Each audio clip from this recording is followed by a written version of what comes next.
Across the Spider-Verse has a massive 9.1 on IMDb, 96 on Rotten Tomatoes, and made $120.5 million at the United States box office opening weekend. Everybody loves this movie. Or do they?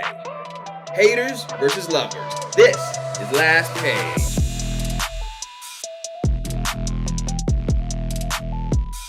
Welcome everybody to issue number 10 of Last Page. Our biggest show today. 5 members on the board today to talk about this movie. I am Maverick King, joined today with her first show appearance, the lovely Monica Bryant, YouTube creative herself. You can check out her channel in the description for all things filmmaking and horror shorts. Along today is the second appearance of the great Tony Antoine. And Remington making another appearance along with Jason, because they've been in every show as well. Thank you everyone for coming to this beautiful taping. I'm very excited to talk about this movie. This movie, I have not found one person that does not like this movie on some level. However, it needs to be said, and there's been videos that we've already talked about across the Spider-Verse and my issues and Remy's issues with Miles Morales, and basically to sum it all up is that I'm of the opinion that Peter Parker's the only Spider-Man. We don't need 100 different Spider people, and this movie and the previous Into the Spider-Verse movie, it just exacerbates the problem that I have with the franchise, which is Peter Parker is a lame character, and all these other characters are propped up. They're all a bunch of Shasta Cola knockoffs of good old Coca-Cola. But that's just kind of where my mindset is going into this movie. Going into this movie, I basically was like, maybe I won't hate myself watching this movie. I basically hated myself for most of this movie. 2 minutes into this movie, I had a receipt or something in my hand. And the opening moment when Gwen Stacy goes in to save Peter Parker, I literally said aloud, "Fuck off." And I threw the receipt into the rows ahead. And then I sadly realized that there was actually people in those seats. I'm very sorry to those people. I thought they were empty. It was my bad. I did not think that was going to be a problem. Anyway, a lot to talk about, but I was just not having a good time for most of this movie as a Peter Parker Spider-Man fan. However, I seem to be on an island of that. Ms. Monica Bryant, you were there with me watching this movie in theaters. How was your experience with Spider-Man Across the Spider-Verse? I was trying to give the film a chance, and I didn't hate it. I'll be honest. I didn't hate the movie. I thought it was interesting. It grabbed my attention. I did find it overwhelming at times just because there's so many different animation styles and all these things coming at you at once.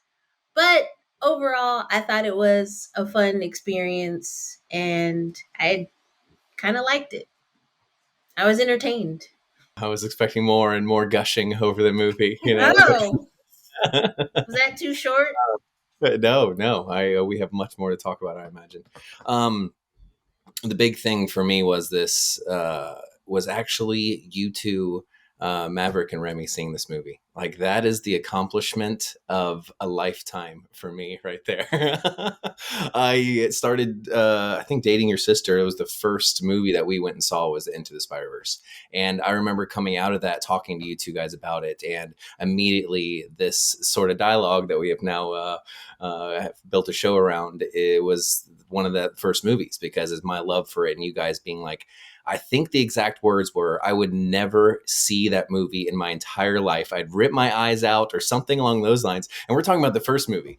And now we're sitting at a point where you have seen the first movie and you have gone to see the second one opening weekend. And we are talking about it. So the accomplishment of that alone right there is I can die a happy man. But I could guys to actually just see your daughter going to college. Don't need to see, no. I would like to take credit for them seeing the first movie because it was me that actually sat them down and was like, we should watch it, it's pretty cool. And we watched it together and they were like, didn't hate it. No, I wasn't alone in this. It needed an army to get these two to actually join in on the conversation and see this sort of thing. So that alone, right there, I'm just so happy because I loved this movie and I love these type of movies. I love stuff about Spider-Man, and so the fact that we can even argue about this, that I'm already happy. So win for Jason. Check. Okay, so continuing on, I really enjoyed the movie from the first fight scene, setting up the animation style and whatnot. I knew already that it was going to be a long movie, so I had that in my mind. 2.5 hours was going to be something that I needed to kind of get my mind around. But no matter what slow point I came across in there, and there is quite a few, the animation, I could just lose myself in just watching the animation there. So, yeah, lots of highs and lows this movie. And I think you said it best, Monica, that was overwhelming. A lot of characters, a lot of stuff, a lot of fight scenes, a lot of things going on. But I mean, animation for the win on this one, no matter what argument we go down to. I'll just go back onto that one. Well, it was beautiful while it was happening, wasn't it? So yeah, Yeah. that's my short take on it.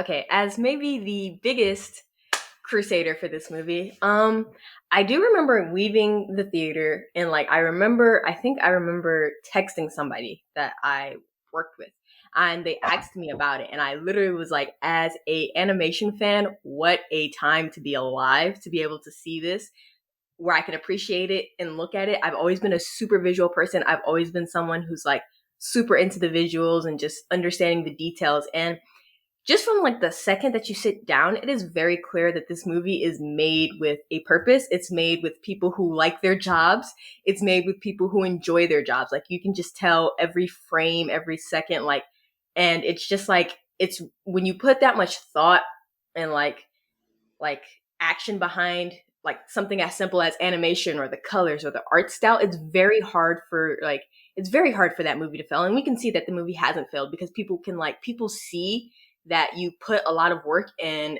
obviously think about this a lot, and there's a lot of love in this movie. And like, I'm sure if you talk to the animators, you can tell that they really put a lot of work into it. It's a great movie, like, just all around. I think the one part where there was like a part like 30 minutes where I literally it felt like I was just like not like even in the theater. It was like I'm just literally in the universe, and it was such a really cool moment. I loved it. It's a great movie. I really do enjoy the movie. I really did not like about 95% of the first movie.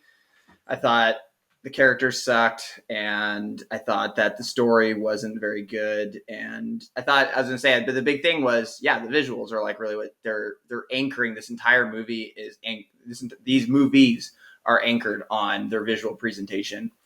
And I think this movie was just cranked it up even higher than the last.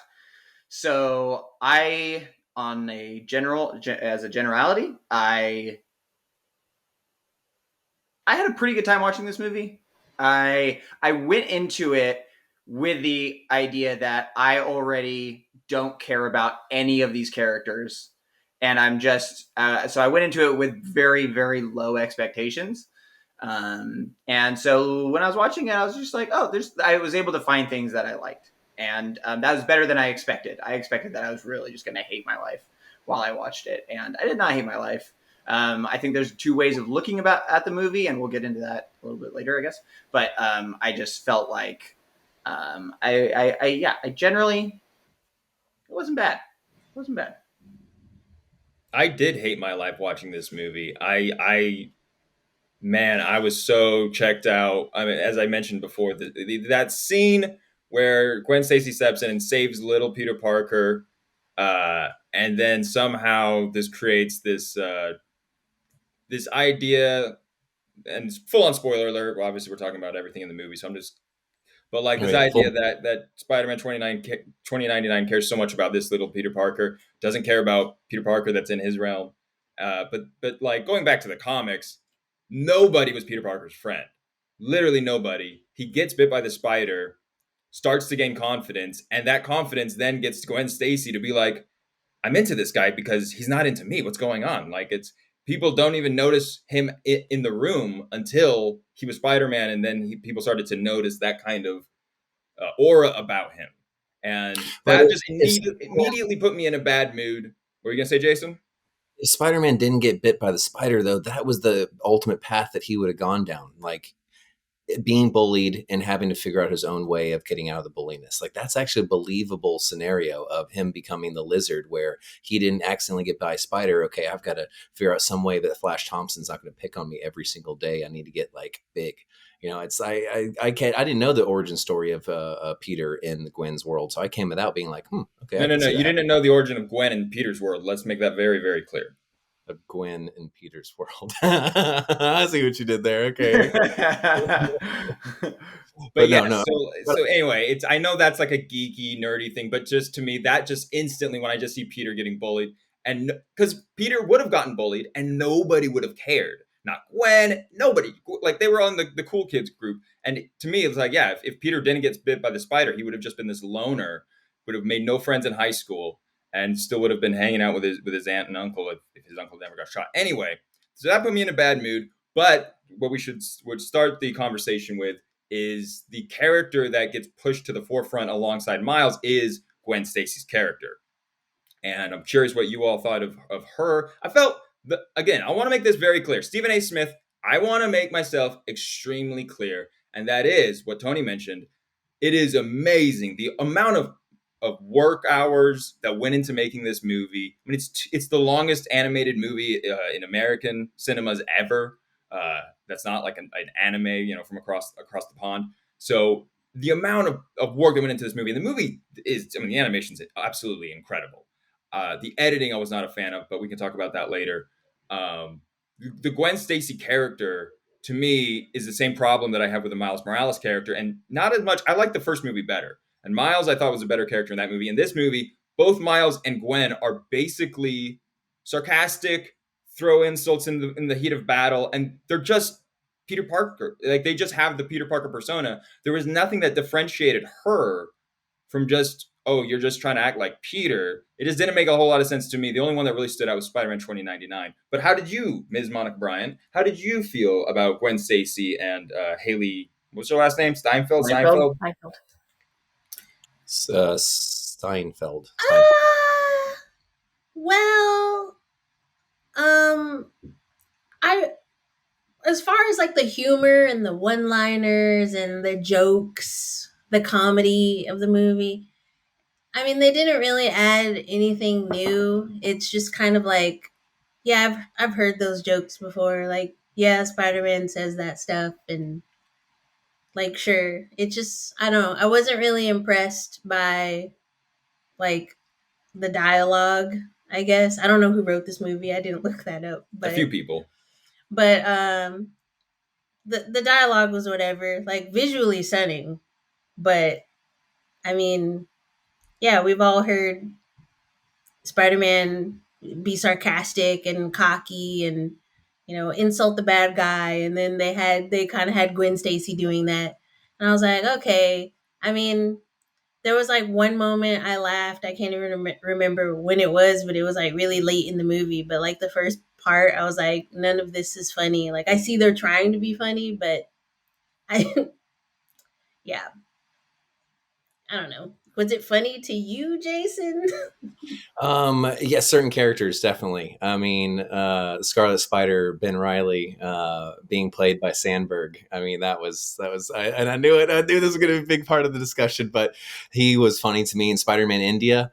I mean, the actor, I had to look it up, is the guy who was the taxi driver in Deadpool. For Deadpool, he was the Indian guy who was the taxi driver, and after immediately seeing that, I was like, I can see him, because Spider-Man India had some funny one-liners when they were going through the action scene and stuff. So, but going back to the previous question, as far as Gwen and Miles is, yeah, that's how they had to set up this movie. I think is because definitely Spider-Gwen, Ghost Spider, the Gwen Stacy, this version is becoming very popular. I mean, my daughter absolutely loves her. Like that's probably her next costume. That's going to be is Jesus Christ, Jason. Yeah. I mean, there's a Marvel shorts like Spider-Man and Friends or something that's on Disney Plus. Oh yeah, we just learned about this. We were just informed about this by our niece. Oh yeah, yeah. Like our other niece. Brainwashing nonsense. Yeah, so it's Miles, Spider-Man, and Ghost Spider. All three are the main characters in the show, and she loves Ghost Spider and stuff. And you can see the toys and everything. It's really picking up since the last movie. But this movie was, Gwen Stacy is a protagonist, Miles the protagonist for a little while, and then both of them are protagonists for a little while. So I mean, they definitely set it up like that. And the length issue with this movie was trying to have two of them with the actual stories, like developing with the parents, and which I enjoyed both of them, but it's like we didn't need both of them in the same movie, but I guess they had to. But the duality, the two sides of the same coin, which we just were talking about in a movie, we could even compare this Don't even How dare you? How dare you, Jason? No way. The Leo and Matt's comparisons. No. I want to jump off a cliff right now. I want to the lives myself. This is when I wrote that note down, I wrote LOL next to it because I knew I was going to get a reaction out of you two with the Departed into this one. But I mean, that's what they were essentially trying to do. I mean, it was the same character, two sides of the same coin, how your parents would deal with this, how you deal with this superpowers and things like that. So underlying story of this movie was that, which with a very cool twist at the end, which I'm excited to talk about. But as far as these characters, I enjoyed it. I mean, it was just it was a little inflated as far as their dialogues and the focus on their backstory, but I enjoyed the entire cast of this movie, and every iteration of Spider-Man was done to perfection. I'm just trying to get a rise out of you guys now with my. I get it. No, I get it. I see what you're trying to do. You're trying to increase my blood pressure. It's working. Tony, your thoughts on that opening of the movie? I think the first 20 minutes-ish is spent on Gwen. Yeah. Did you like the character of Spider-Gwen in this movie as she is portrayed as the co-protagonist? So I'm not going to say that I was like, she's definitely not my favorite character, but I do see what they were trying to do with her. One of my favorite things about the movie is just the way that they do her art style. The watercolor is a very like a nice little touch there. And I remember thinking while we were like beginning to watch the movie, like where the colors got too much. It was very interesting, like how they like just super over, like her world was so colorful. So it made things like really interesting when like towards the end when like her dad's like super dark and depressed. It's like how they show her world through like the watercolor colors. It's all watercolors. Like everything is just dripping in that scene. Like everyone's just crying in the rain and everything. Yeah, that was. And I think that's like a very pure like show not tell. Sorry, show not tell. Where we aren't explicitly told how she feels. Like, I guess we definitely can infer how she feels. But I think the fact that they did that.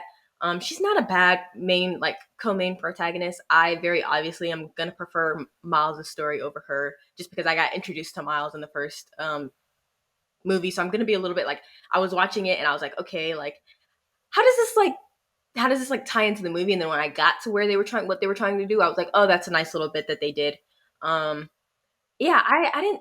I'm of the opinion I love her design. I think she has a really cool design, like the hood with the pink design in it. I think that's pretty freaking, like, I think that looks pretty freaking great. I think she has one of the better designs of the Spider-Mans. Like, it looks really freaking cool. Like, so yeah, other than that, like, as a character, I'm not like blown away. Like, she's not, but like the story that they told with her did endear me to her story a little bit more. But yeah.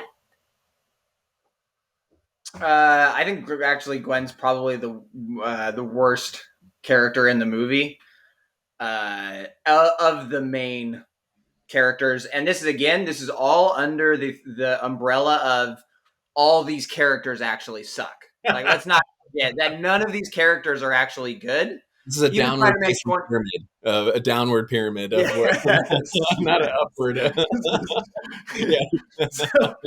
So let's just get that straight first. But within the context of like blank slate, like no context at all, because that is how you can choose to watch this movie. You can choose to watch it with no context to the original Peter Parker, the original character. And if you just watch it, like if somebody had no idea who Peter Parker was and they watched this movie, that's kind of how I chose to look at this, because there's no way I could look at it positively otherwise. So with that in mind, Gwen and Miles, you keep on saying they're two sides of the same coin. They are the same side of the same coin. There's no difference between the characters. Oh my God, I couldn't possibly tell my parents, I couldn't tell for her and Miles. But like, she's like, I can't possibly tell my dad, when she clearly has a loving relationship with her father and plenty of opportunities to tell him. But no, she's going to wait until the absolute worst moment in the heat of battle to be like, I guess now is the time that I'm going to tell him, when I could have calmly just sat him down on my couch and been like, hey dad, I love you so much. Big hug. And I think I should tell you that I'm Gwen and I didn't murder Peter. Could have done that at any point. So her character is just, I think, is super thin, and none of what, like, that whole aspect of her not being able to tell her dad doesn't make any sense, and is pretty. I think it's her and Miles, just to connect them. Her and Miles, the problem that they have with not being able to tell their parents is very contrived and just put there because they feel like they have to. You could write this movie in a way where they tell their parents, and you still have 90% of the same story, but in order to give them some sort of struggle, they just go for the low-hanging fruit, and they're just like, they can't tell their parents. Oh man, being an angsty teen is so hard to deal with, ain't it? Like, that was my big problem with Gwen. It's just like, she just is an angsty teen.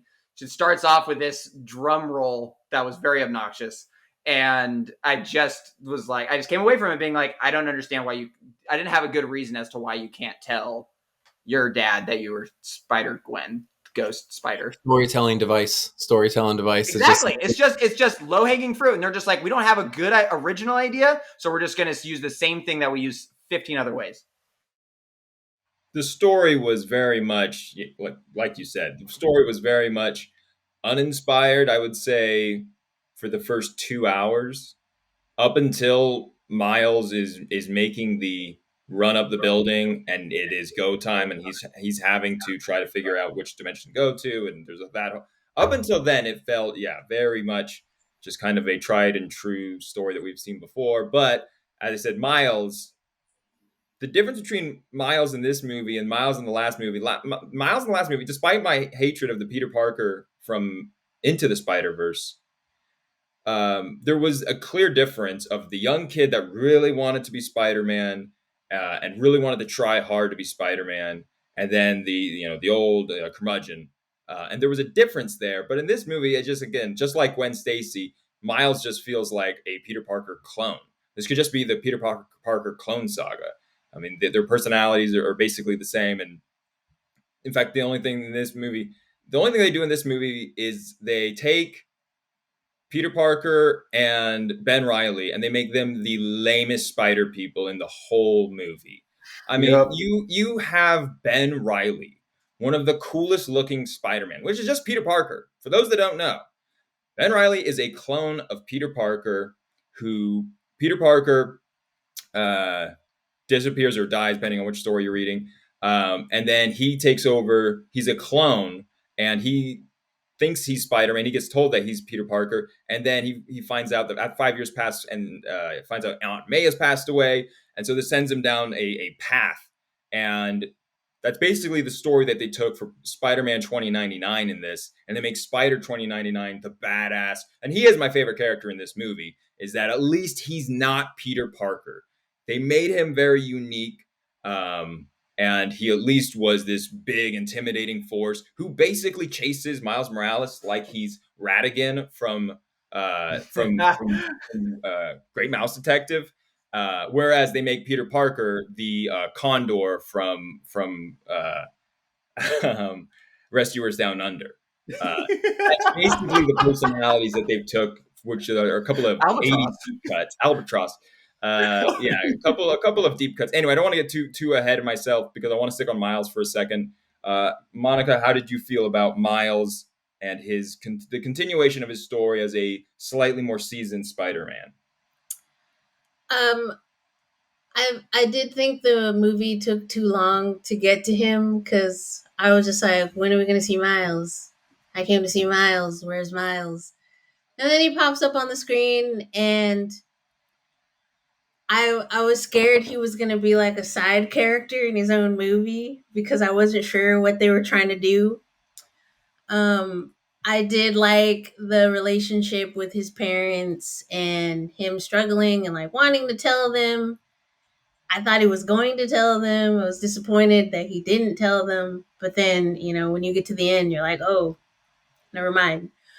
As like a rebellious teenager, like, angsty, wanting to do his own thing, and his parents not understanding him, not because he's a teenager, but because he's Spider-Man, but him not being able to share that with them. That's like the Spider-Man story, but I feel like they made it work because that's just what the story is. So I thought he was a good character. I enjoyed watching him. They could have just got to him a little quicker because I was getting worried. He was bleeding from his armpits. He had to cure that or whatever. Remember? Every time anyone sees his Hilarious. suit. I was dying laughing at the armpit jokes. My God, the brilliant comedy. Oh, okay. You're taking a dig at the movie there. I see. Not Me? um, yeah. I mean, I can see what you guys are saying. It's definitely not the best character development of him because they're having to develop so many other characters in this. But I mean, I do like where we're seeing Miles as far as his career, Spider-Man, where it was he's been doing this for 1 year. I think is what they said. This is 1 year past since the last movie within it. It's cool, and they do comment on him being a little taller, a little bigger, and things like that. Where we are seeing him grow throughout this, and just how he is with his schooling and all that sort of stuff, and dealing with his life. I mean, that was, yeah, like you said, Monica, the classic Spider-Man story, and us just seeing it through a different lens, a different person dealing with it. So, yes, we've seen it quite a few times. Do we need to see another person dealing with these same dramas? No, not necessarily. So it did. You're right. It did take a little while for us to kind of get into the movie, but once the spot is introduced and kind of where you're kind of seeing the story go, and that no matter what Spider-Man tries to take the main focus of this movie, it's ultimately about the Spot trying to get at Miles Morales, not Spider-Man in general, but he's trying to ruin Miles's life, so it's like when you see all that kind of like, okay, this is the focus and stuff. And I really, really enjoyed that bad guy and his interaction with Spider-Man and those fight scenes and how it's all like the evolution of that bad guy. Because I think even I called it in the first time we saw this trailer for him, like this bad guy doesn't understand his own powers, and he's using them in the convenience store, and it was very cool to see him go from that to the Spot that he is at the end, where it's fucking trippy. It's like a horror movie looking at him, where he's now Tyler Black with the the white spirals, kind of going over him like that. And then as that being two sides of the same coin of Miles learning his powers and the Spot learning more about his. I keep using that word. I don't know if you think it means what He's you gonna think. make that work. Yeah, we're gonna make it work. It's like, yeah, I know it's maybe not the correct saying, but I'm going to make it work. But I feel like that was a lot of this movie is, showing what two characters developing new powers and what they would kind of go with it. And I do find it funny that he was the guy that when Peter is stealing the bagel from the initial raid on Doc Ock's lab or lab to steal the computer, the bagel that he throws, the guy that it hits is the Spot character, because he referenced like, you hit me with a bagel when you were stealing. Like he's like he held that against them, throughout this entire time. But I know we're kind of jumping off the Miles one, but I loved that the Spider-Man 2099 and Spot were almost as equal as far as the bad guys in this. They held both of the bad guy kind of the role, and I felt like they were both very good at the scenes they were in of commanding that presence as you're the one I should be fearing, right now. Just to jump off of what Jason said, I actually don't think that Spider-Man 2099 could classify as a bad guy. He's just the antagonist. He's just the person that's opposite of what Miles wants. He's not the bad guy. I don't think he's just going into it thinking that this is what needs to be done. So I don't think that he's a villain. He even says that he thinks that he's doing good, and I know that's a typical villain thing, but I think most villains think they're doing good until but it's like when you when you like do it, like Spot knows that he's trying to ruin this man's life. He is going out. He's being very spiteful. He's being very deliberate in the way that he's trying to ruin Miles' life. As an antagonist, 2099 is 2099 is just it's just saying like, hey, this is the way that we have to be done, and it sucks that it had to be you, kid, but this is what we got to do, you know. um I think a lot of where this movie loses people is that it's the devil's in the details, I right? don't think anybody's lost on this movie yet. I'm just saying everybody seems to love this movie. Sorry, that's all I'm just saying. I wish people were lost on this movie and they're not.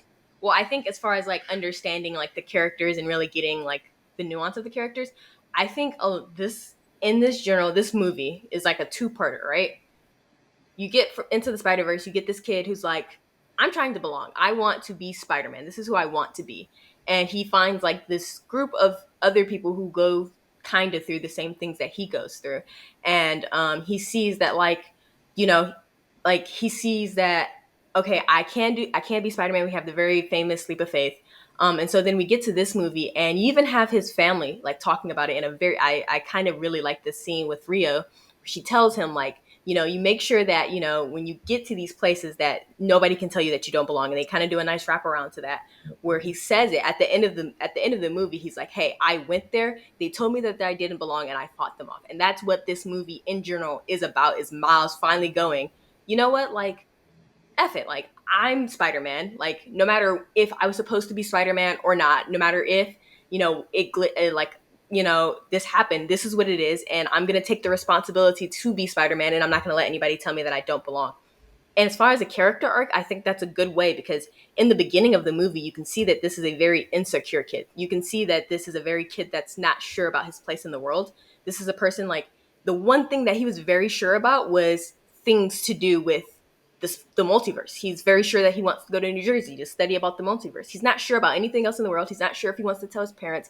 He's not sure about his relationship with his parents. He's not sure about his relationship with any of the other spider people, but he's sure that he wants to go study the multiverse. And then as you get to the end, you see him like solidify his relationship with his mom. He goes, I'm going to tell my mom, I'm going to do all this. Because at the end of the day, they told me that I didn't belong and I took your advice and I went on about it. So I think Miles has a very good like character arc in this movie. I really do like Miles. Another thing that's interesting is last thing that the arc of the movie was being very subtly told like throughout the movie, how they continuously make digs at him about how his spider suit doesn't look how everyone else's spider suit looks, how his story isn't necessary how everybody else looks. Even Hobby, who great character, can't wait to talk about him. Hobby even talks about how, dude, why don't you just go home and tell your parents? Like, they make it very clear in their actions and how they treat him. Like, dude, you're not one of us. Like, you have two loving parents at home. Like, you didn't quite go through what we went through. You're an anomaly. You're a mistake. You're all these things. And you get to the end of the movie and he goes, nah, like what? Like regardless of what happened, I'm here now. So like, how are you going to stop me from doing this? And so I think that was a very interesting and a very powerful thing that they did. And like, I really did enjoy Miles' character arc a little bit more than the first movie. Just because the first movie, he was just the annoying older like little brother that you just had to like. He was endearing, but he was annoying. So yeah, this movie I think it definitely matured him. Like at the like just from the beginning, 2.5 hours later, you're just like, okay, this is obviously not the same kid that we saw in the beginning. Miles, yeah, he's fine. I felt like he was fine. I don't feel anything for his character. He again, like it's they're all basic, like Monica kind of pointed out. I felt like they're all just the same character with the same backgrounds. It's almost like they're just alternate versions of each other. But not really. Like I feel like again, his like I'm just like, oh, you're the loner, really smart, want to go to a good school, Spider-Man, can't tell anybody that he's Spider-Man. Like it's just, except the difference being that he has two loving parents. And so that was, and I said it earlier, but that really did bother me that he is struggling with the fact that he can't tell his parents when he has no friends. They literally say that he has no friends. I'm like, you would confide in somebody probably your two very supportive, very loving, very present parents. Like, Well, he it just- tries to bring in his Love you, roommate, remember? Spider-Man. And the roommate is like, I don't want to be the guy in the chair. Don't involve Oh, me. in yeah, this." you know what? Actually, he does know that he's Spider-Man. That's funny. But he doesn't want anything to do with it. He's just like, I Yeah, don't exactly. I thought that was a funny twist on it. It's like, no, I don't want to be part of your life. Yeah. So I felt like they could have just gotten to that point instead of saving it for this third movie. I didn't understand why that was necessary. Other than they just didn't have any other good ideas of what to do with his personal character life, I guess. But he's not like annoying. I don't think like when he makes jokes, I don't really think he's that funny. I just thought I just feel like nothing from him. I'm not annoyed. I'm not like greatly entertained by him, but he's fine. He's fine. That's like, again, I liked him more than I like Gwen. So there's that. No. I mean, I think I understand. I think Tony is just has a great mind for writing, and so she's able to actually bridge gaps that the original writers aren't smart enough to actually put in. So I think her ideas of the character are better than the actual character in reality. Guys, Like when you're just like, oh my god, look at this arc. I'm like, I think you just have a really good imagination and a really creative brain that allows you to fill this whole story in that might not really be there. the devil is in the details. I mean, like, this is a very detailed movie. You like, and not saying that you guys like weren't paying attention or anything else like that, but it's like little small things that when you like you sit back and you think about it and you're like, oh yeah, that does. You mean when you go online after the movie and No, you it's scroll not even- endlessly to look at all what everybody else says, and you're like, yeah, for sure, that was in the movie. Just real quick, Remy basically was like, you have a great mind for writing. You just found everything you just said on the internet. No, that's not what I was saying. You caught that one too? I seriously think I just seriously think like that is, I recognize that Tony has a very creative brain and really she's a great writer. So it just makes sense to me that she would maybe have better ideas than this movie actually put out, is my idea. The writers are the writers directors. Two of them are Christopher Miller and Phil Lord, who also did the Lego Movie, and this kind of has that same vibe where, and I mentioned earlier, the editing, the animation is absolutely breathtaking, and what they can do with the animation is incredible. However, the editing was at points it was nauseating, and it reminded me of the Bourne Ultimatum, which is the third Bourne movie. And I think that movie set a record at the time for the speed of the cuts, where it was averaging, the whole movie averages about 2 seconds between each cut. Like 2 seconds, cut. It was so rapid fast. And this movie, it was just so much ADHD, just cut, smash, cut, smash, cut. I would say this is the cinematic animated version of Cocomelon. And I feel like its target audience is also in that kind of same ballpark. But That's such a dig right there. The other characters of the movie, anyone wants to mention whatever characters they liked or didn't like. Like I said, I just know Ben Reilly was in like 2 lines, and he's just made as a fool and a joke and a 2-dimensional, both literally and figuratively, character. And Peter Parker was just another just dumbass, just there for everyone to make fun of. And it just, I hate this Peter Parker. That's what's funny. You're right, Remy. I don't have a problem with Gwen, Miles, Spider-Man India, Spider-Bite, Spider-Woman. Like, as individual characters, if I completely remove my Spider-Man fandom, despite the fact they're all a bunch of cheap knockoffs, I don't have a problem with any of those characters per se.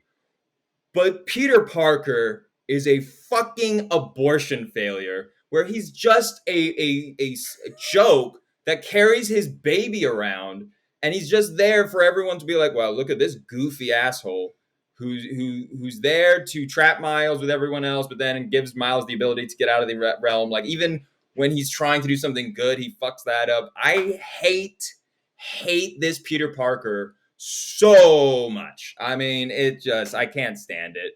But the other characters are whatever. Spider-Man 2099 was at least the most nuanced of all the other characters.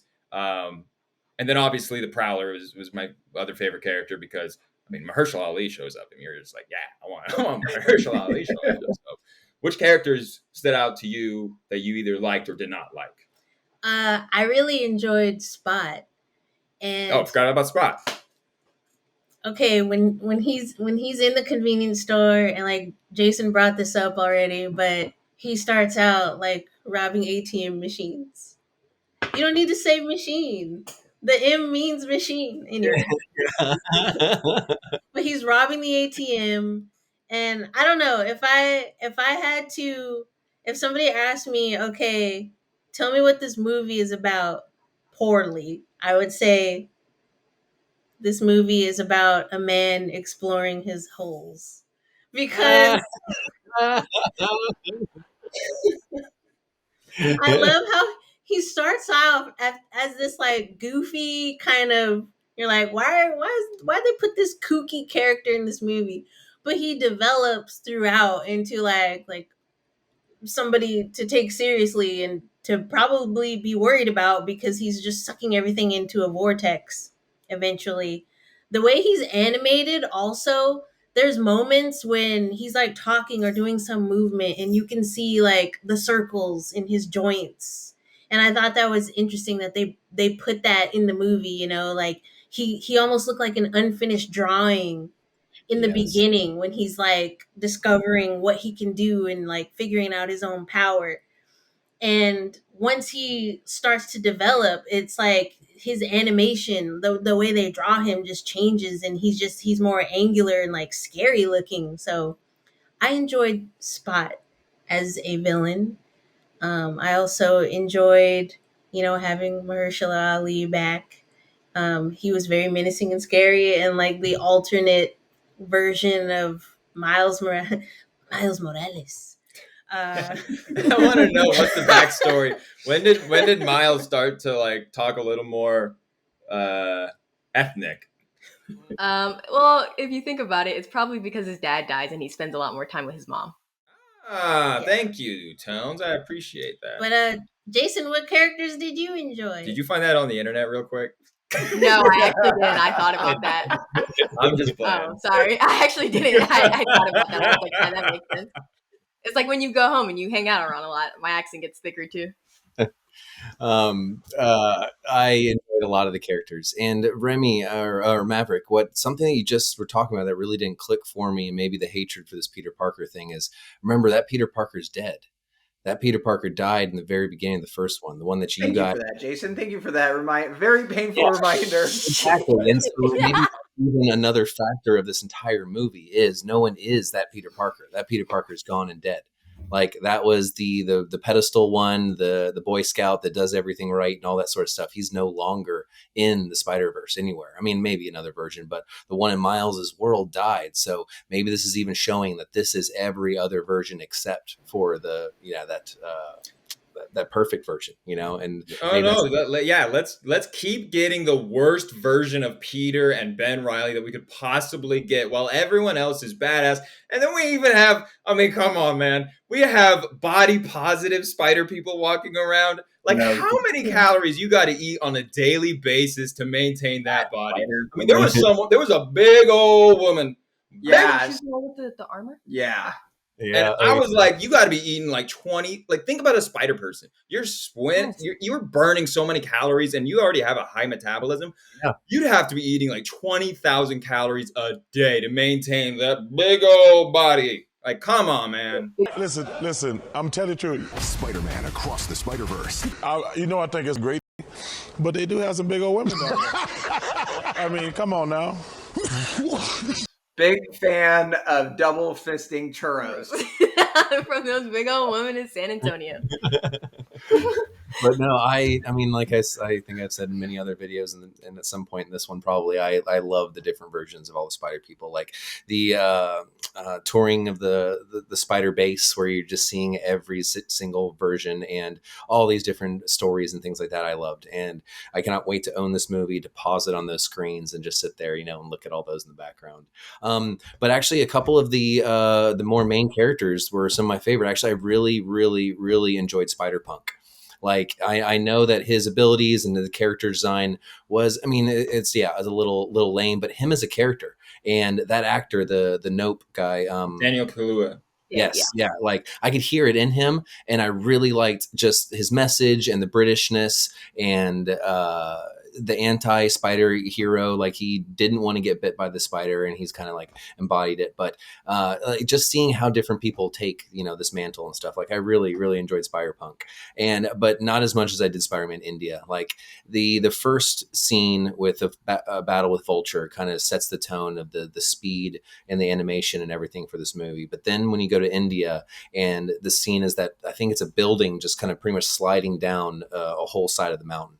I mean, it was dizzying, nauseating, and like extreme and anxiety inducing. But animation is so hard to display emotion, display something happening fast. Like if you want to draw someone running across a screen really fast, what do? You do a bunch of lines behind them or something like that, that is supposed to initiate movement. So a lot of cutting, a lot of like very fast shots, things like that induce these high movement things, but you almost needed that for that scene. You needed this very jarring, kind of stuff to make that building really feel like it was falling and how quickly they were having to grapple that. And the one-liners by Spider-Man India. And I don't know if he had webs or if it was just like a piece of string with like It was the yo-yos. wait, what are those things called though? It's not a dreidel. No It's some other term for it, where it's a very Indian. Like you pop it up on the string. I remember my brother doing it as a kid, in the garage or whatnot. But it's a toy that you use or something like that. But the fact that he was using that as his spider web, the whole time, because I don't even know if he had actual shooters like the other guys do. I love how they do these renditions of the Spider-Man and what they would be like in those environments. So those two kind of being pretty high up there. I do like the dad, actually, as far as Miles's dad. And I really like him in the first movie. The scene where he's on one side of the door and Miles is tied to the seat in his dorm room on the other side of the door, like that emotional connection that him and his dad have and talking. Like I felt there was a couple other scenes like this where his dad was really like, being heartfelt with them. And the scenes of them like being this duo together, like on the bridge, and Miles would talk like this, it's like, and they'd have this father-son conversations, that like that was a really fun one. Like I enjoy that, I don't know anxiety what the word is, but it's where, something that the characters on screen don't, and you want them to tell Miles, who want to tell him his dad that he's Spider-Man. But I do enjoy that storytelling aspect of not telling the parents, because that is classic to his character. So I think, those are some of the three. I thought 2099 Spider-Man was going to be up top for me, but I think he was overshadowed by a couple other ones, because Oscar Isaac going into this is like, okay, he's going to be the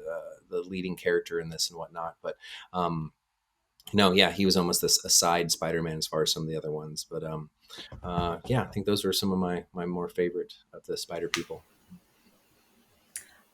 So I think I'm obviously my favorite character highlight of the movie is Spider-Punk.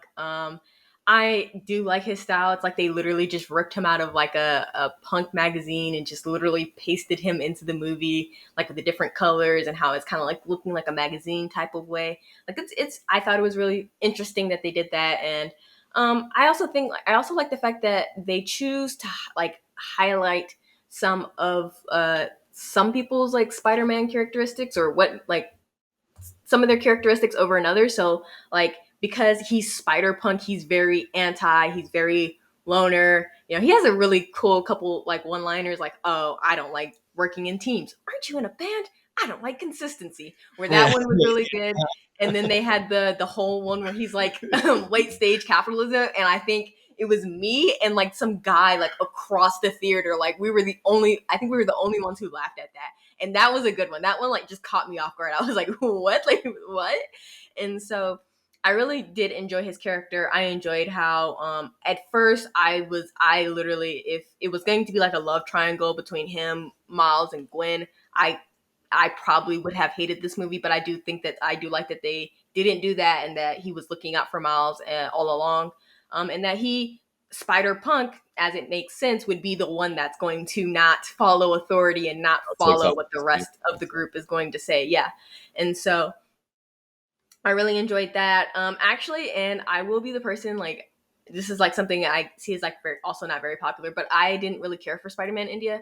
I just I think at the time, I don't know, it was just something that I didn't quite enjoy. Like the T jokes was kind of cool, the Nan jokes were kind of non jokes, kind of cool, but he just wasn't. It didn't really do too much for me. And then I think for my like second favorite character, like, or characters, I'm gonna say like I really do enjoy when Miles and Gwen are in the same scene. They play the way that they write them together and the way that they play off of each other. I think one of my favorite scenes in the whole entire movie is the swinging scene where they're swinging through the city, and it's kind of like a catch up time for them where, you know, Miles is trying to show off to this girl, hey, look, I can do everything you do. And he's trying to get updates and he's worried about it and he's insecure. And that scene where they're sitting and like they do like the upside down. Yeah. I was in this movie. Maybe I'm easily impressed, but I was in the movie theater. I was like, oh yeah, that's pretty freaking cool. And just like that little conversation right there, I do enjoy when they're both on the same, like how they play off of each other and like the little small things that you can get from how they talk to each other and how they interact with each other. I really did enjoy that. And I do hope that there's a lot more in the movie, or in the next movie. And then I think the last one would probably be the duo of Miles' parents. I think they almost, if it wasn't for Hobby, they would have stole the cake for me of just like very, very, like you can tell that they're very loving parents, but like if you had to think about it, how most of like our parents would react kind of being in this situation, this is kind of how I could see like my parents being, like they're stern because they're like, what the freak is going on with my freaking really smart kid who all of a sudden can't be bothered to do all of these things. And you kind of even see like Jefferson, that's his name, Jefferson, like his dad, just like talking to, you know, an unknowing Miles and just going like, what the hell am I supposed to do with this kid? Like, what am I going to do with him? And his mom, who's like worried about him and just all these things and how they are as a family unit. I really did enjoy that. So that's my characters right there. Hobby definitely up top for me because I felt like he was different than all the others, and he is actually closer to a Peter Parker vibe in that he is kind of just like a like screw everybody else. I'm just going to do what I want to do, and he kind of goes along for it, but he's very much on his own track. And at the end, as soon as it like shit starts hitting the fan, he's just like, you know what, screw it, I'm out. I don't care about this. Like, and then he just, you know, helps Miles on his way out. But I thought he was really funny, and I felt like he was just different, a little more true to the Spider-Man character, or Peter Parker character. Yeah, he does have some great lines, and I like, even though I think the actual guitar carrying that around is pretty lame, but I enjoyed his character quite a bit. I do really like and I did really like the dad, Jefferson. Which I just realized that in this movie that they don't have the same last name. It dawned on me. I was like, wait a second, what's his dad's name? Davis. Jefferson Davis, and it's just like not actually explained why he has his mom's name. There's some ridiculous fan theory online about the fact that because Jefferson Davis is the name of the Confederate Oh, shit, yeah, it's a fan theory that because Jefferson Davis is the name of a Confederate president, that he wouldn't want his son to carry on the name. Okay, so dumb. I had to say it because it was so stupid. And when I looked it up, I was like, no, it's just a fan theory and it's stupid. And I hate it. That being said, I will say this. I did actually think about this during the last movie when I looked at the characters. The reason that he doesn't have this name, it's in a comic book. His dad was a bad dad and he didn't want to pass on his name. And later on in the comic series, he actually does take the Morales name. And I also, from the creators, I think they also just wanted to do the whole like superheroes having like the same Miles Morales, that you know, kind of that thing right there. Which is why I think it's a little bit more, you know, reasonable that they did it. I think they just went back and like retconned it, like being like, oh yeah, my dad was a bad dad and I didn't want to pass that on to you, type thing. So good. Definitely not because they wanted to check off any boxes for diversity. I mean, his mom was going to be Puerto Rican regardless. So well, I want to give the original two creators of Miles Morales, because back when Miles Morales was created, he was created by two handpicked, extremely diverse people who everybody can appreciate that they were telling their story through Miles Morales. And I'll put the pictures of those two creators right now. Oh no, the two creators of Miles Morales are two white people. Oh, weird. It's almost like they wouldn't have thought about the whole Jefferson Davis angle, but neither said. Anyway, let me touch on Spider-Punk real quick, because Spider-Punk, I did like initially. He, after a while, just became the Woody from Toy Story, pull his string and he'll say something anarchy. After a while, I was just like, he doesn't have a story. He's just like there to just, there's a snake in my boot and the government put it there. It's just like, okay. All right. Like, it's just after a while, I just felt kind of soulless. But anyway, Remy, go ahead. No, yeah. I understand that point.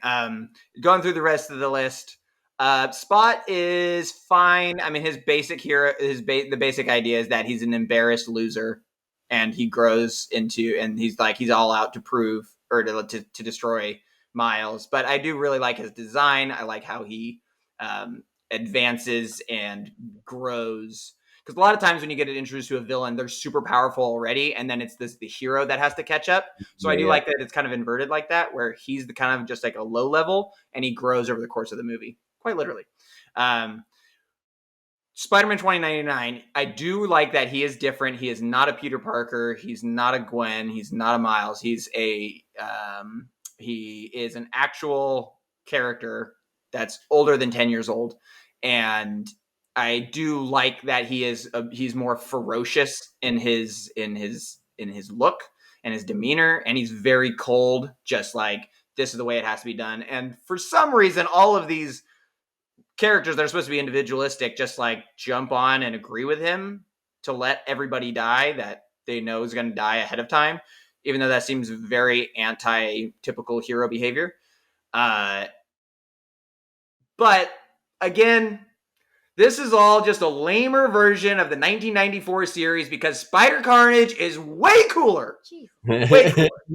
Spider Carnage is the Spider-Man that his family dies and he goes apeshit and becomes a serial killer. That's way cooler than just like, I'm going to be sulky and this is what has to be done and everybody's going to follow what I say. And everyone's just like, okay, Spider-Man 2099. But Spider Carnage, it would have been way cooler if he was actually like evil behind this rather than just like a misguided anti-hero that thousands of Spider-Men all hitch their wagon to. They're all in on it until Miles is like, you know what, guys, maybe it's not a good idea. So you mind if I jump in real quick on that? I just go for it. So how much is this story like Loki? Like, this is essentially Spider-Man 2099 is he who remains. He's essentially, so he's talking about the canon timeline that they've got to hold on to. And so anytime there's variations, spider people go out and they stop these variations and they do that. Keeping the sacred timeline, to keep the canon timeline, as 2099 says. So it's exactly the premise of Loki as far as how to deal with multiverses. Now, I think this is now going to become a storytelling device, us moving forward as a culture, where why haven't we seen multiverse versions of everything before right now? Well, we had this policing system that kept it all happening, and now it's broken down. So now we're seeing all the multiverse Spider-Man. So I thought it was like a little too nice of a bow. You know, that's the 2099 is this like protector of the entire sacred timeline, and that was. And the fact that so many Spider-Men did jump in to protect this, and none of them thought outside the box except for the one Spider-Man who wasn't really the Spider-Man, which you touched on, Tony, because I think that's the whole underlying other story to this whole movie is Miles isn't a Spider-Man. So he would go against this, my uncle has to die, or the officer, which I never heard this twist on the Spider-Man story. No, this is new. The officer, your dad will become, or someone in your family becomes the officer. Captain. Captain Cloak too. Sorry, the captain will become the captain and they die. I was like, is this the uncle thing? You know, if you have an uncle, they die. And if you have a captain, they die. So I thought that was just another aspect to the Spider story. But I did like that one shot where it showed every Spider-Man kneeling over Uncle Ben on top of each other, like thousands of them, like the different versions. But I just kept getting that Loki sacred timeline police force, you know, from from them in there. So sorry to jump in on that, but that was a point that I wanted to add. You're totally fine. Go ahead. Well, so like to make a point towards it, I think this is like the problem that we come across in like multiversal, like when we do these multiverses. We have these things where it's like, would this character be this character without this happening? All right. Would Tony Stark be Tony Stark without Afghanistan? Of course he wouldn't be. Would Peter Parker or Spider-Man or whatever be the hero that he was, or they are, sorry, be the hero that they are, if that they don't have this person close to them to teach them this lesson.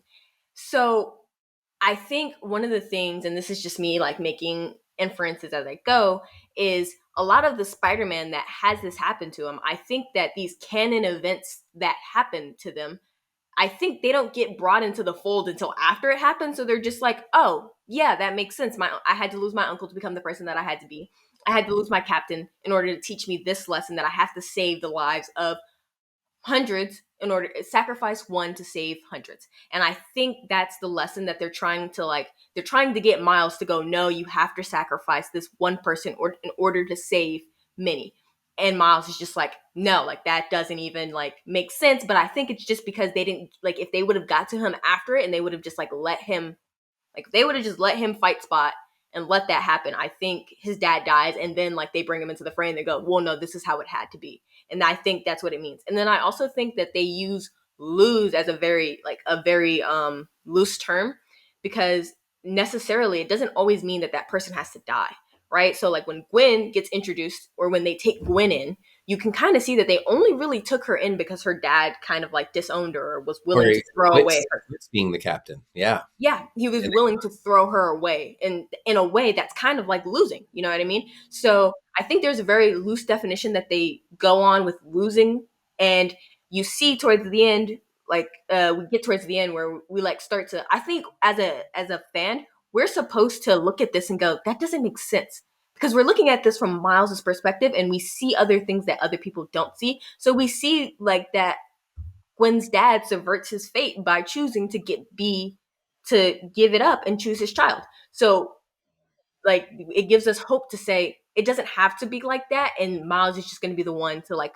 challenge the norm and break the norm. And I think that's just what being a hero is you go in, or you being with the main character is, you go in, you see something that's wrong, and you go, I'm not going to be like that. And so that just happens to be Miles, and that's why I think a lot of the Spider-Man like hitch their wagon onto this, because they're just like, of course I needed this in order to be, who I am today.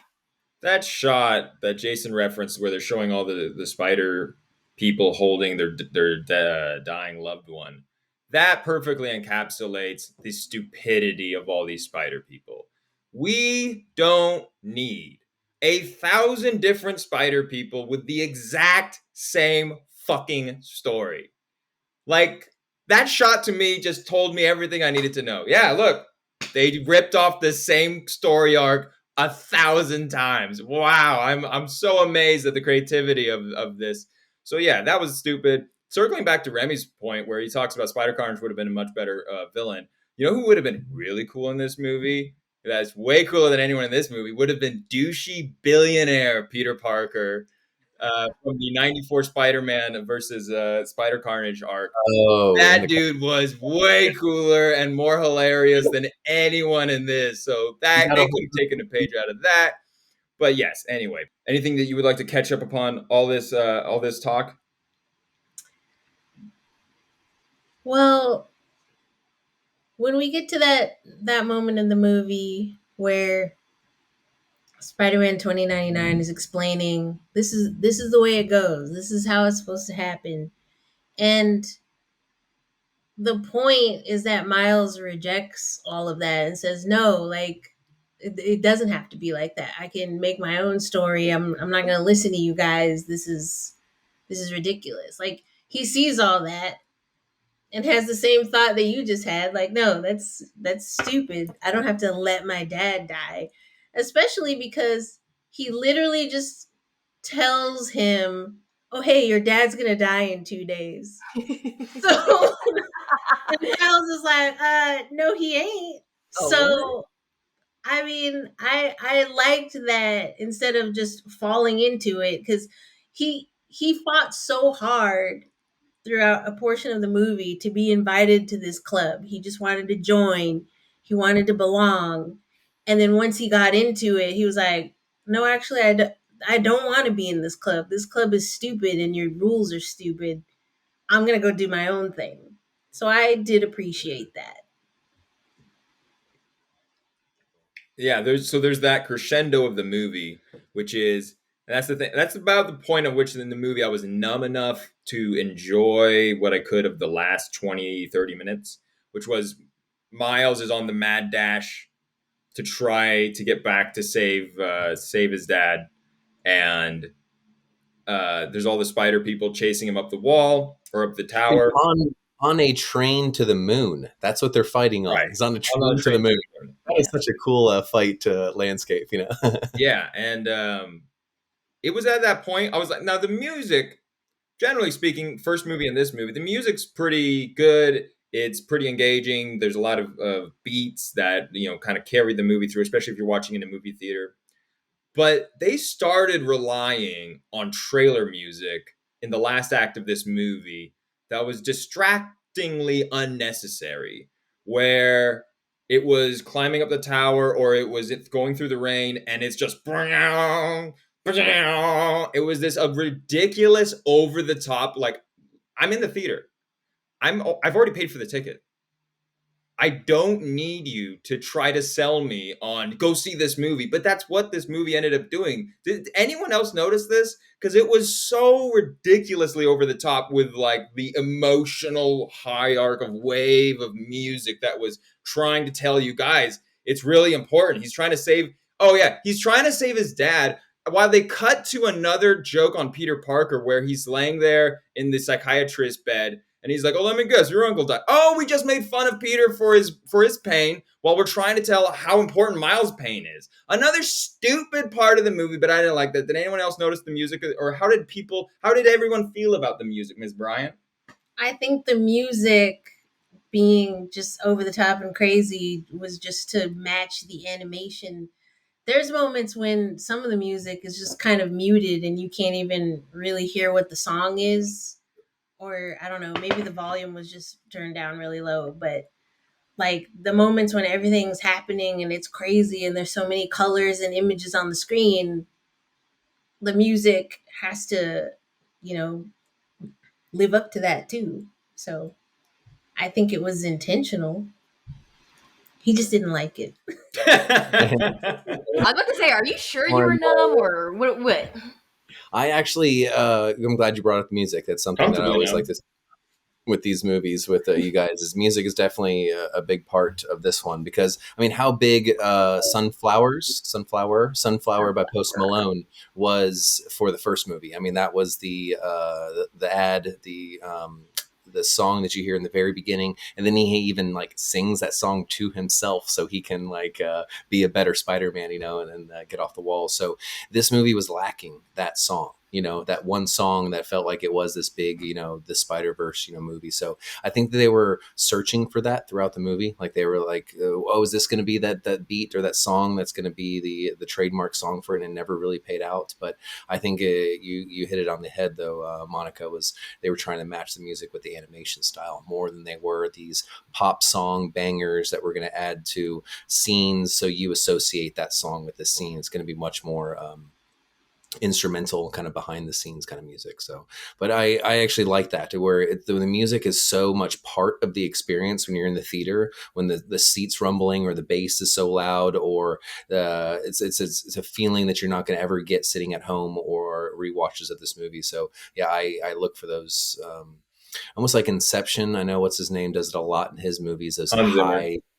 Yeah, it's Hans Zimmer, those high bass scenes. I imagine what's the movie? The city's flipping, Inception. You know, and they're in that, and like that bassy, musicy kind of feel to the whole scene when the city's flipping on itself. I got a lot of those similar feelings to this movie. Well, so here's been excited to talk about the music all day, and I'm gonna try to keep this short. I do think that the movie was missing a sunflowers. Like that type of song. I do actually enjoy this album a little bit more than I enjoyed the last album. I think the last album peaked at Sunflowers, and then it kind of didn't really do too much after, like throughout the movie. Then you have the other one, which is the What's Up Danger, which is from the the Leap of Faith. So that's only the only the two songs that I really just like remember really like being in the movie. But this movie, I really did enjoy it, like the music.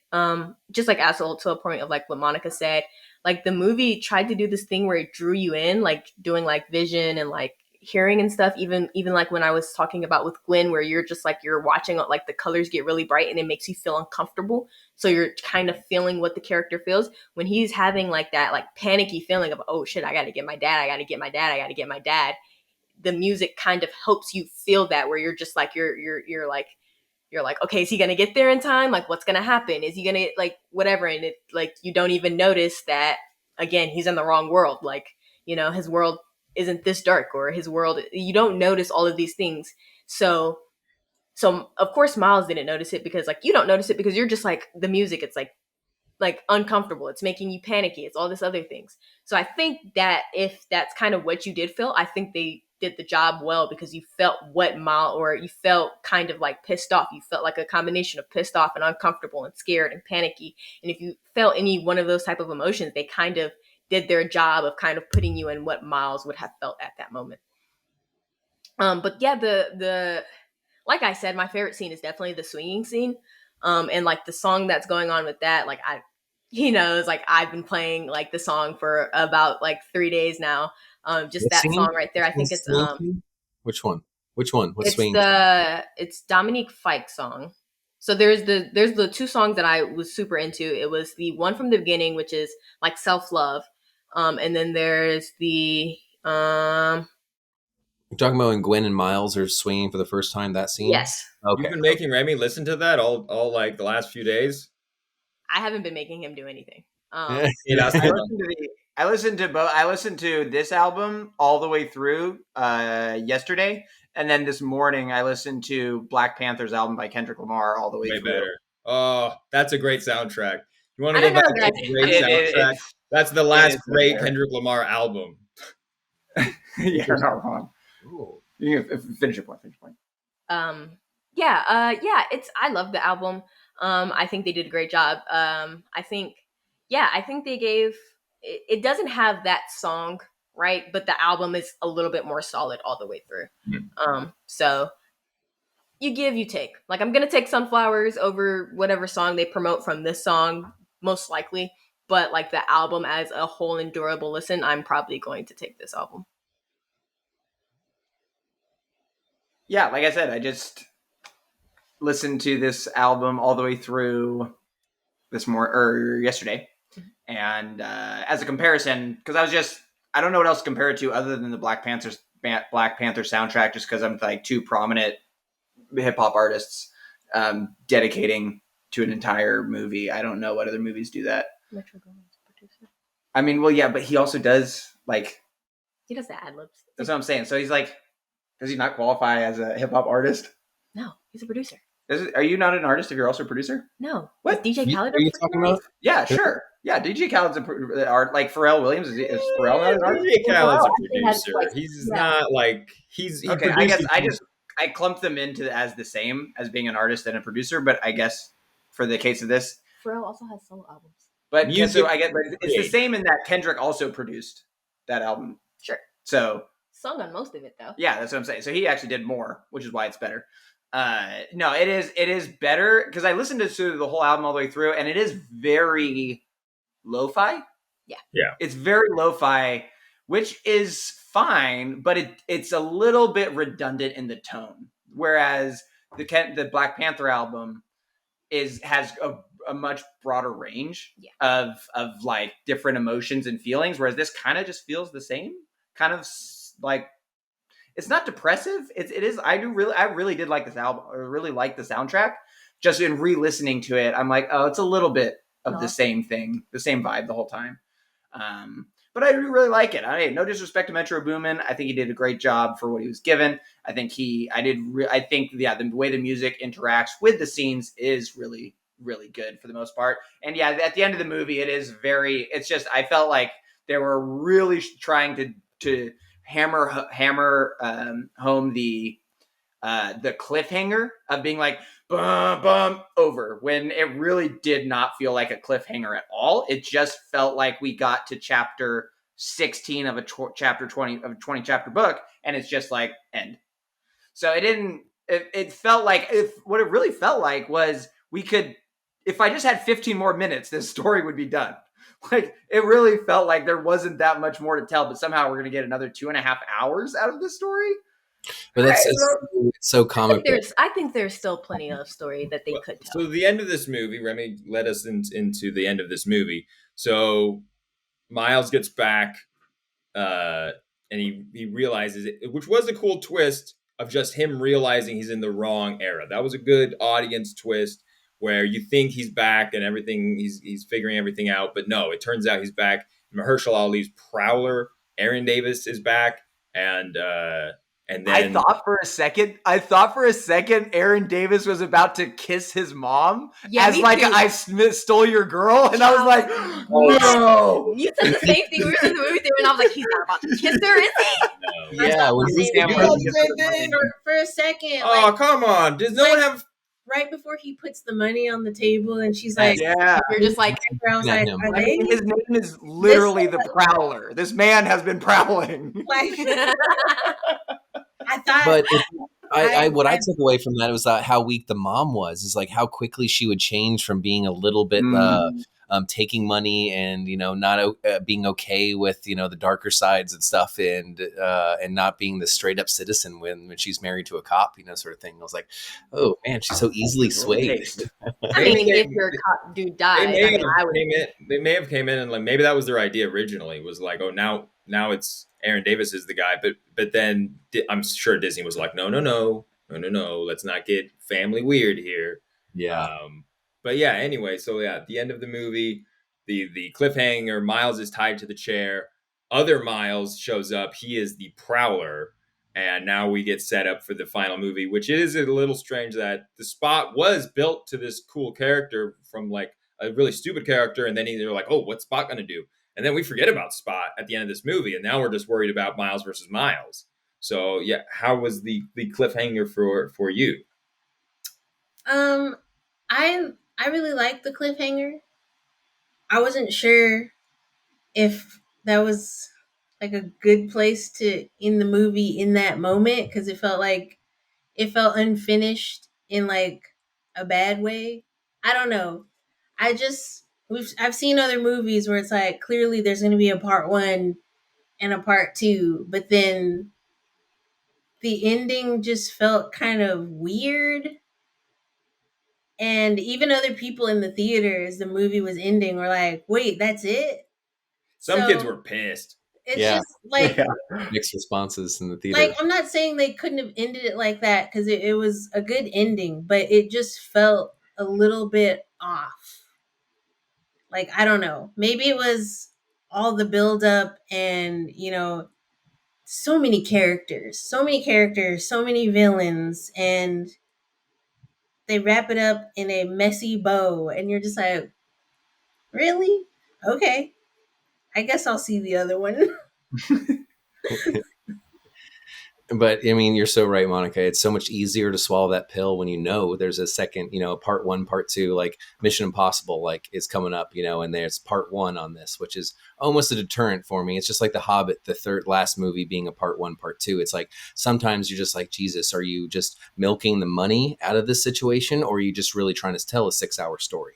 But we got to always go back to, remember, this is comic books. This is comic book fashion right here, is always leaving something open. You're always giving yourself the next writer or the next issue or the next whatever is going to be able to pick up where you left off. So I did not know that there was a second part to this movie, or that they were doing a part 2 to the third one of this. So I was very disappointed. I was like, what the, like I was like looking around all upset, like, 2.5 hours and I don't get this closure. But I'm glad, because I mean, the messy bow, I almost, but I don't feel like they even finished tying the bow. they just started tying that messy bow and then they kind of left it, kind of thing, which I'd rather it be like that, where they leave it very open, where it has multiple threads. But I actually loved the double twist ending, where it was a different universe and it was Miles that was the Prowler instead, and the twist with his uncle and his mom and all this sort of stuff. It just sets up well. And then Gwen is also, that's another big part of the end of this movie, is Gwen now leading her own little spider team and like going back and recruiting some of the old people and getting some new ones and stuff, where she was a damaged character that now she's a leader and she's going to do her own thing and not be attached to the the Spidey universe. So I did like how both of it ended, where she is kind of even more powerful and in a higher place where we started with, where Miles is, even lower at the same tier of being tied up and in a bad position. So I really liked where this movie ended up now, but in the theater, yeah, I was almost throwing my popcorn at the screen. I'm like, how could you do this sort of thing? So, but you didn't throw a receipt like down. Yeah. Did you get a receipt that hit you in the back of the for head? the record, that was. I threw the receipt, but for the record, I did take the empty popcorn bag, and I, unlike everyone else in the row that all had their popcorn bags waiting for the custodians to come clean them up, I deposited my popcorn bag into the trash can, so I wasn't a total jerk face, just for the record. All right, yeah. Slow clap, guys. Slow clap. There we go. Good job. Yeah. Medal of Honor coming your way. Everybody, but yeah, no. How much time do we have to the next movie? Not much. So 300 days. No. 1 year until next. I missed what Tony said. Sorry, Tony. 300. No, when's the next movie? It's about 300 days. It's March 29th of next year. Yeah. March. Oh, really? It is. They've already announced it. Okay, good. Yeah, it is. This movie was. Okay, I'm showing my nerdum here. But this movie was supposed to come out last year. So they worked on it because of COVID. They worked on it at the same time. So right. That's why that is. That's all I have. Yeah, the ending is interesting to me. I can see why they did the ending. Definitely a great way to drum up, just like ramping up for the next one. It's a bona fide way of getting people there.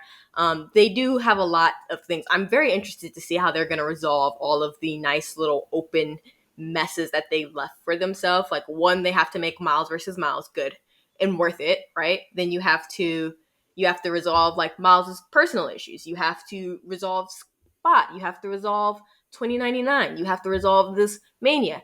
Is the freaking Spider-Verse going to break apart if he saves his dad? These are all the things that they've kind of left themselves, What's going to happen? Like, if he beats Miles, like, what happens? So it is like they have given themselves a lot to go off of and a lot of different places that they can run and turn with it.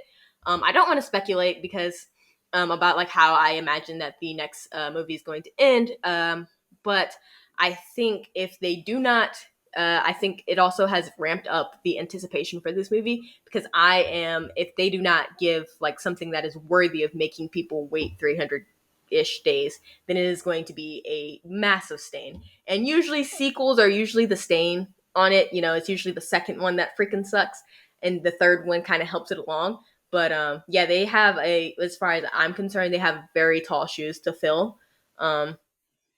Empire Strikes Back. I just want to say that Empire Strikes Back kind of feel to the middle movie too, and the ending and things like that. Do not put Infinity Just War. Because you don't like fun, Maverick, doesn't mean this was a shoehorn city. Let's all be honest here. You have the Spot, and that's a very interesting villain. But then all of a sudden, you're like, oh, and it's Prowler Jr., and it's the Prowler back, and come back next time. That's what they did. It wasn't at all set up. It wasn't at all. So are you going to try to resolve the Prowler and Prowler Jr. storyline in the first 20 minutes of the new movie, or are they now going to be the main antagonist? That was very. I did like it because I was like, oh, Mahershala's back, and Prowler, I'm interested in that. However, it was very contrived. Don't you dare compare it to Empire Strikes Back. One more twist. How are we going to say that this is? Oh, I'm sorry. Go ahead. No, just one more quick twist on that is Peter Parker is in that universe too. So what is Peter Parker going to be like? Because he's going to be even fatter and even sloppier. Yeah, he'll be big. He'll be huge. He'll be bigger than the Kingpin. Anyway, Sorry. Remy, I'll let you talk about the end of the movie. If you have anything else you want to say, and then we'll get to final thoughts and ratings.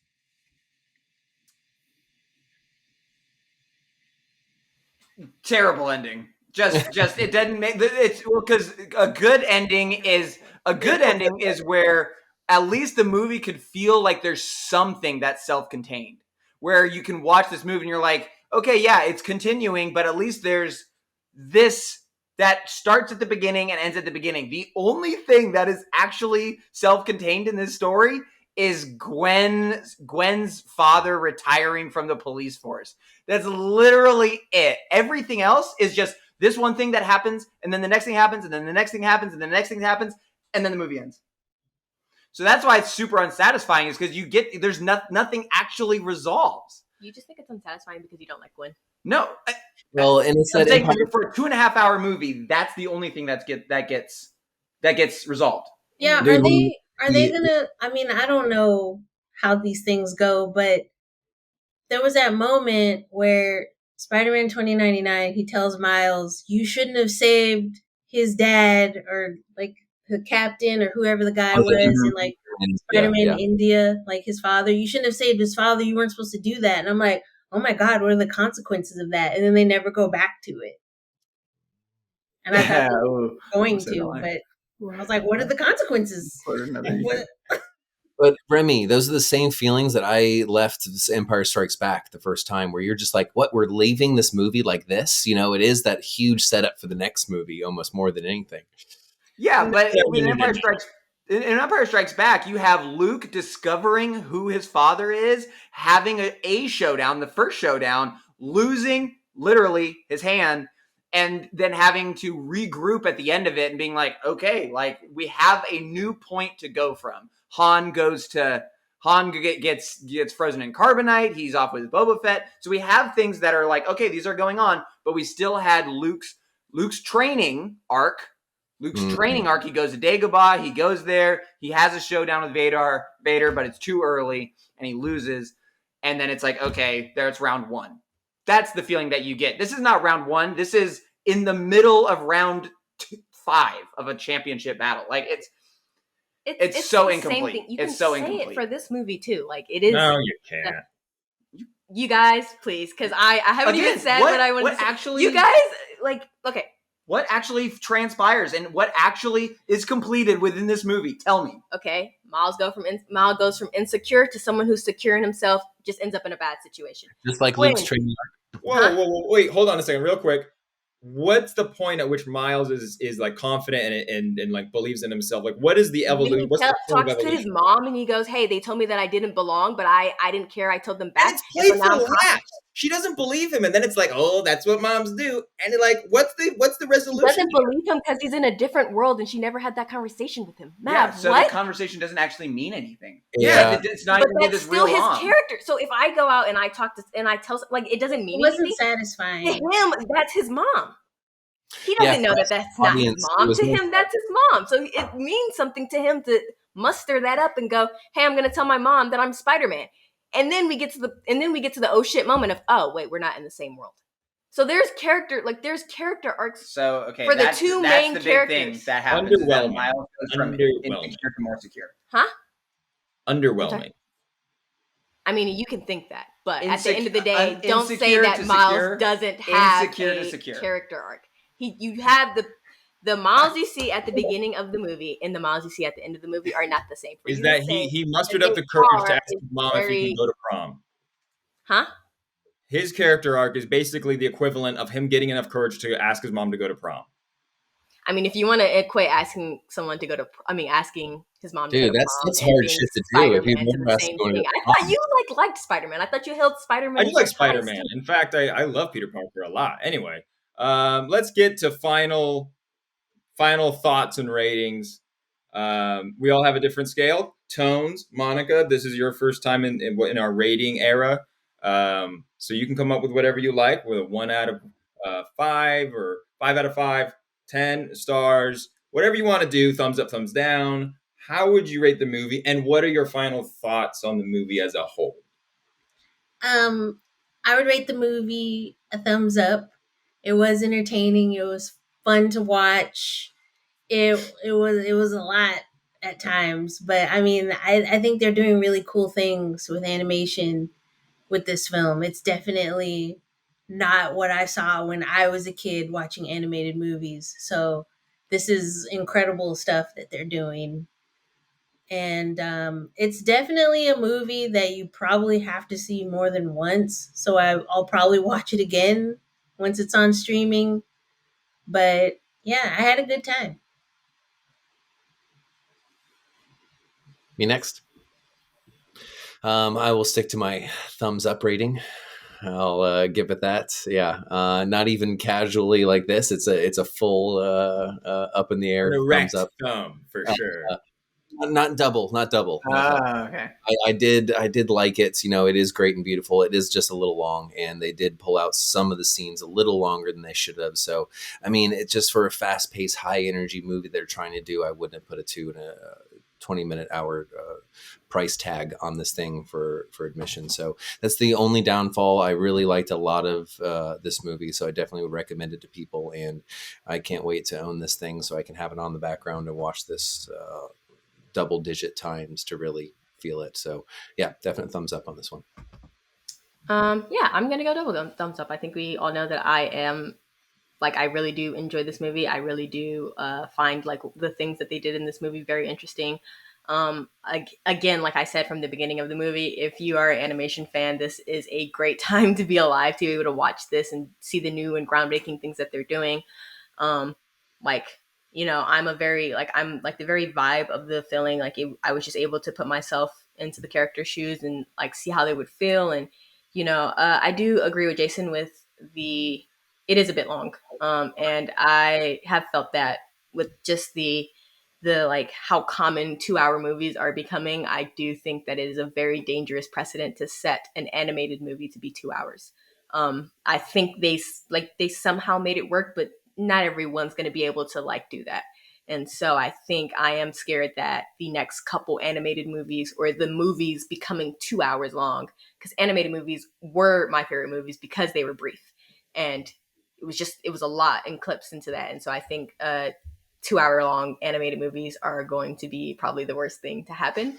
But, you know, won't knock it till I try it. Yeah, I love this movie. I think it's going to be the movie of the year. And yeah. Come Yeah, on. yeah. Come on. Do you realize Mission Impossible Dead Reckoning Part 1 is coming out? Oh, talk to me about Tom Cruise. Come on, Mav. Seriously? Riding his motorcycle off a cliff? Face. You can't even shoot that with a straight face. Because I'm so excited for the movie. I mean, I didn't even want to talk about this movie. I just wanted to do a 2-hour talk conversation about Tom, but apparently we got to be topical according to our producers. But hey, what am I? I'm just. And Tony, to your point, real quick though, is the fact that the Mario movie, an hour and like not even half, like hour and 20 minutes, being In and out. What a world. In and out.